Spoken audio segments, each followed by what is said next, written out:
Halo semuanya, kembali lagi bersama kami Merahman 70. Pada kesempatan kali ini, kita akan membahas mengenai tema yang berjudul Alasan dibalik kiblat umat muslim ke Ka'bah setelah sebelumnya berkiblat ke Baitul Maqdis. Sebelum video dimulai, alangkah baiknya berlangganan terlebih dahulu, yakni dengan menekan tombol subscribe dan menyalakan lonceng notifikasi, agar mendapatkan pemberitahuan dan mengkonsumsi materi yang bermanfaat dan video yang update dan menarik. Terima kasih.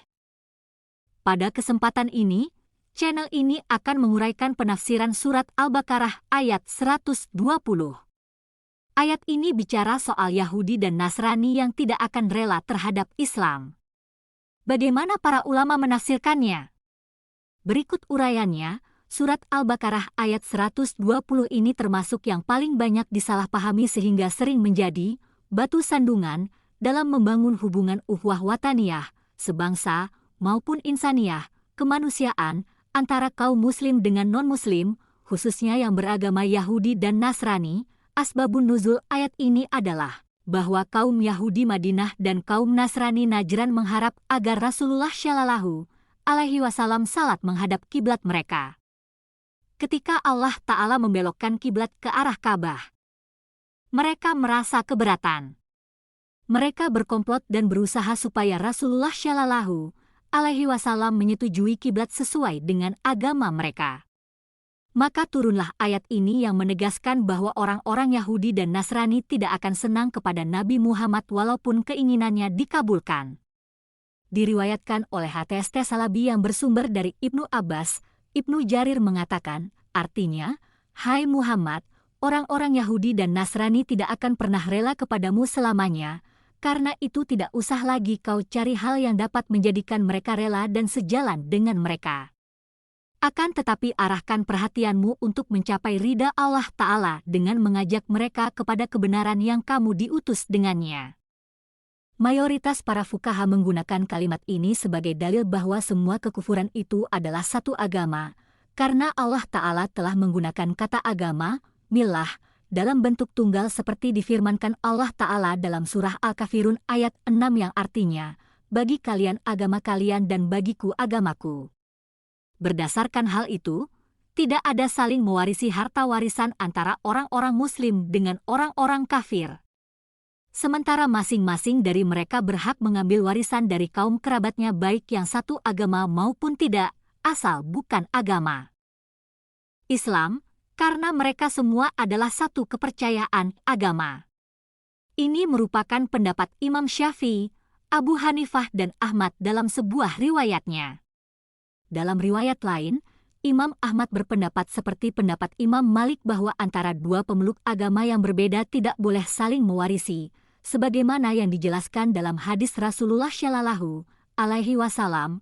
Poin pertama dan yang utama harus disampaikan sebagai klarifikasi adalah bahwa ayat ini turun menggunakan redaksi KA, kamu, engkau, sehingga berlaku khusus ditujukan kepada Nabi Muhammad Shallallahu Alaihi Wasallam.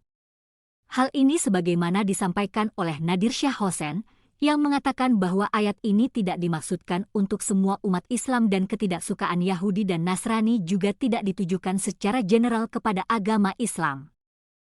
Yahudi dan Nasrani yang dimaksud oleh ayat tersebut adalah terbatas pada mereka yang ada saat ayat tersebut diturunkan. Poin kedua yang perlu disampaikan berkaitan dengan ayat tersebut adalah ulama berbeda pendapat mengenai tafsir milah dalam ayat itu. Imam Al-Tabari mengartikan milah dengan agama.